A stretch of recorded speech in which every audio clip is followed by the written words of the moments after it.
So this automation tool is definitely not as functional as N8N, but it could be. It's built with Streamlit, uses LangGraph to handle the workflow logic.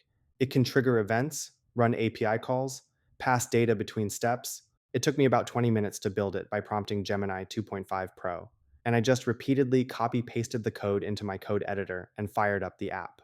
It's definitely not production ready, but it can run real workflows, end to end. Let me walk you through how it works. The app is built in Streamlit. You define nodes, which are just steps in your workflow, and then connect them with edges, which define the path your workflow takes.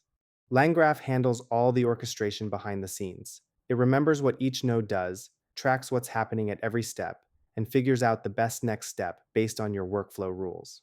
Each node is configured as a prompt for GPT-4o, which can even perform web searches if needed through the OpenAI Responses API. Edges are key here. They let you control exactly how your workflow branches.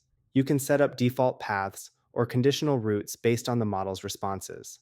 For instance, a sentiment analysis node could send your workflow in different directions depending on whether the text is positive, negative, or neutral. Once your node's edges and prompts are set, you hit compile, and your workflow is ready to be run. The app has an execution log so you can see what is happening under the hood, and then you can also see the final output. I asked Gemini to add some practical example workflows, such as an AI hedge fund agent team and a deep research assistant. You can load one up, set a starting prompt, and begin experimenting immediately.